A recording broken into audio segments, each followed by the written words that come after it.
I want to tell you guys, I absolutely love my Texas Pride 14-foot lowboy trailer. But what I love most about it is this. I mean, just the fact that it takes no time at all with the hydraulic front jack to lift this thing up where it needs to go. I got this tiny little solar panel on here as well that I use to maintain the battery. I'll just kind of put that over the side here when I'm towing.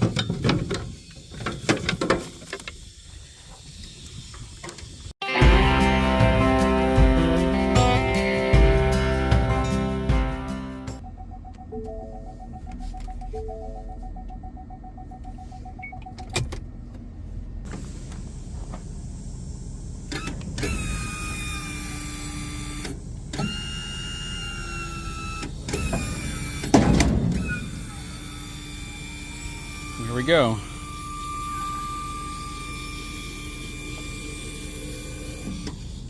I mean, that is the most convenient thing ever on a trailer.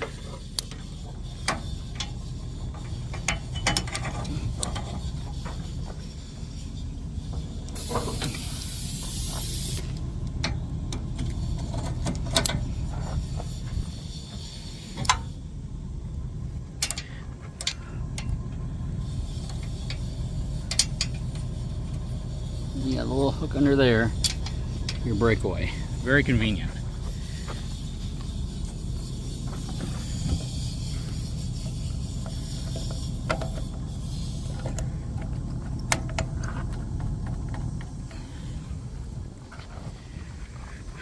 Perfect. You know what's really cool is a lot of these newer trucks have the ability for you to check your trailer lights, and it's kind of a bragging point for some of the newer trucks, the newer trucks, but my truck's had that since 2017, and I think a lot of other trucks have had that actually prior to that, so it's really cool to have the feature kind of baked in. And you have a connection checklist as well for conventional, and I can go through all of these to confirm all of this stuff is working properly. All right, I think we're good. Definitely can lower the trailer brake gain. All right, we're all loaded up. Had to get a little equipment lift. All right, so this is nice. We got a tropical storm that's going to be coming through here in the next few days. I am actually taking some potting mix that I have. I'm going to move it around to some of the chairs that we have to keep them kind of anchored down. We got a lot of stuff to prep for out here when you have a windstorm come through. Most of this stuff hopefully isn't going to get damaged or thrown away. When I mean thrown away, I mean thrown away by the wind. And then I'm going to move all the pool stuff out of the way. This is going to be a concern of mine. You know, I had a lot of folks that commented when we put this little canopy up from Lowe's that they look pretty and all, but they don't hold up too well against the wind. So I'm going to unplug the wire that connects all these because it's plugged into the side of the house. Just going to unplug it just so if it gets torn away or ripped away somehow, it's not going to damage the outlet or rip any of that stuff off over there. But I'm a bit concerned about this. I don't know how it's going to hold up. It'll be interesting to see. And yeah, some of the stuff up here. Yeah, but I'm most concerned about this trampoline, so I'm going to have to find some way to anchor it down properly up here on the pool deck.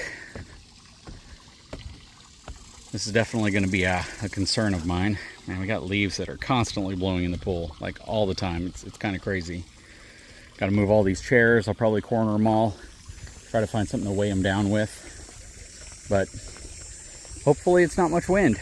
It's not a hurricane. And there's a big difference between a tropical storm and a hurricane. So we'll see what happens. Okay, so I've never been one of those people to spend a lot of money on a flashlight. Typically, I get like a 2-pack for $15 on Amazon. But the folks over at OLight reached out to me. Actually, they've reached out to me for quite some time. And they wanted to know if I'd like to try out their OLight flashlights. So this is called like the Baton3, I believe.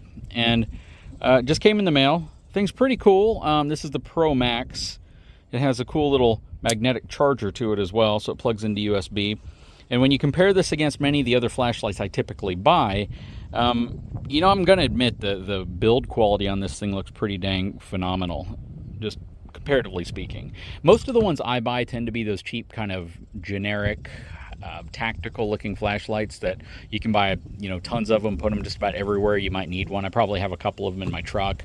I have them all over the house. I have them in the RV. They plug in and charge, and then you can switch between typically like a high, low, and a strobe effect, which is similar to this one.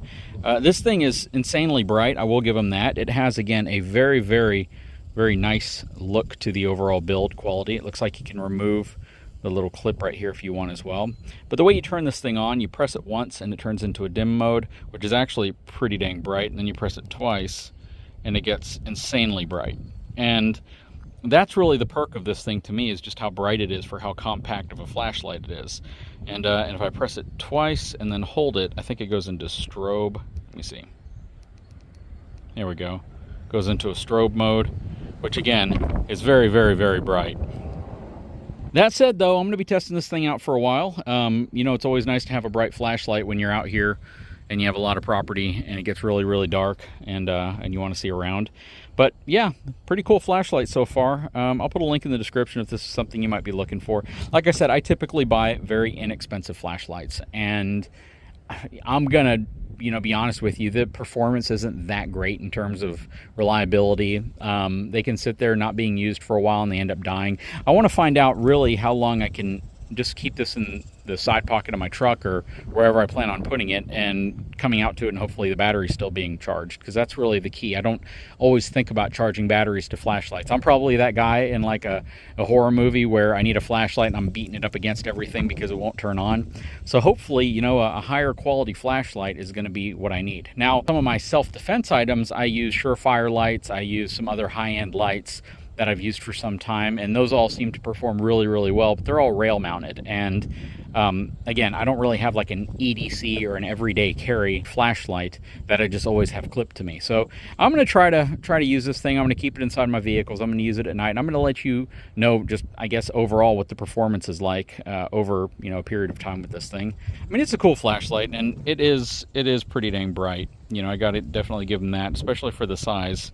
It's a bright flashlight, and it's not dark outside right now, so for it to show up at all is pretty good. And you can see it actually really washes out the camera whenever I point it up to the camera. You have like a super, super low mode as well, and I forgot how to turn it to that.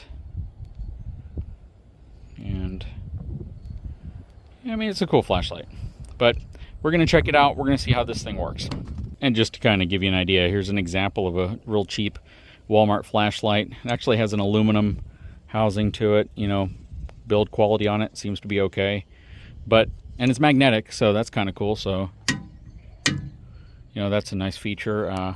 It's dead, you know, I keep it in the truck, and that's the problem. It gets really hot out here and they just don't last, so I end up always having to remember to put batteries in these things, which I obviously don't always remember to put batteries in them.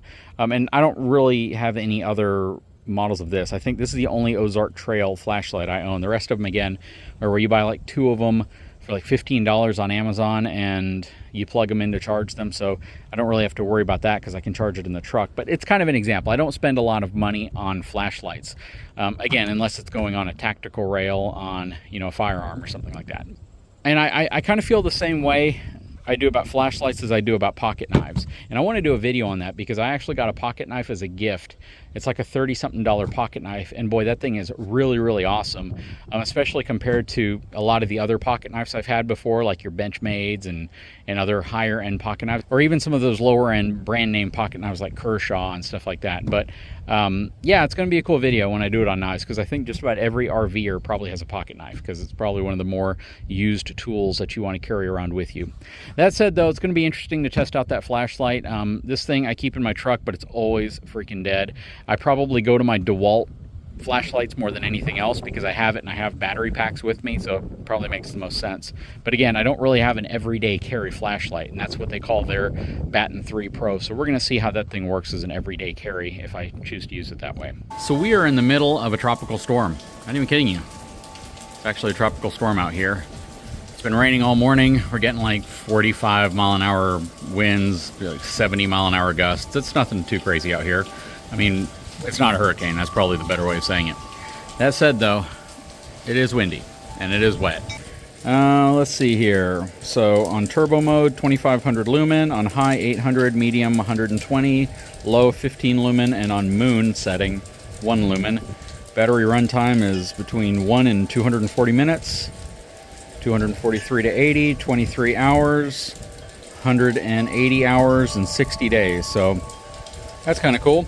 But I'm going to have this for a little while. I'm going to check it out. I'll probably do some minor torture testing on this thing. But we're going to see if there's really a difference between what I've been buying and one of these OLight Baton3 flashlights. We're going to test this thing out again, see how this thing works. Winds have picked up a little bit.